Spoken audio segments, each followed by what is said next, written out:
Ju më rëmishit në opinion me kryetarin e opozitës. Edhe ju ndoqa. Dhe kam një gjë për ju diku në i tjetër i drejtu disa pyetje shtrënguese, por gjithmonë shikoj që një njeriu i cili ka qenë përgjegjës për 15 vjet, ku ka pas piramidat, ka pas Gërdecin, ka pas 4 Vran Bulevard, Kosta Trebickën, ka pas korrupsion. Jo se s'ka korrupsion sot. Dhe ju ja drejtut këtë pyetje, domethënë, po e din që kjo qeveri ka këte. Po pse nuk e përkrajnë ju?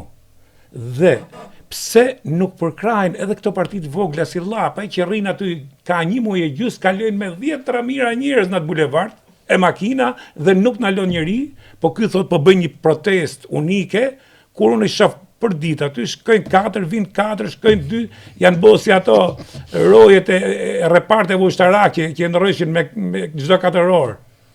Pra,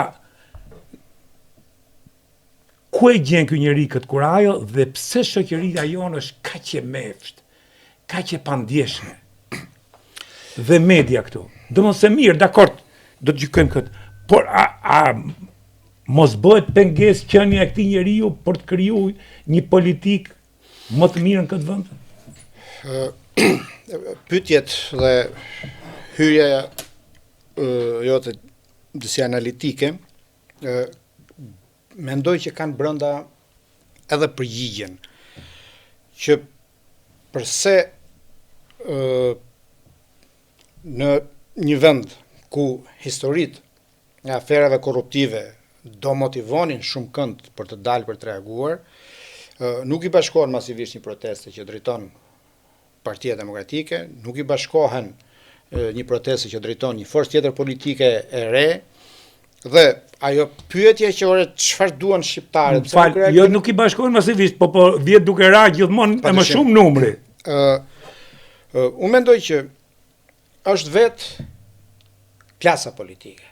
Tani po flasim për partitë që janë opozitë dhe që do duhet që këtë handicap, këtë problem, këtë aferë, këtë nivel korrupsioni që ka qeveria, të mund ta përkthenin normalisht në aset politik për veten.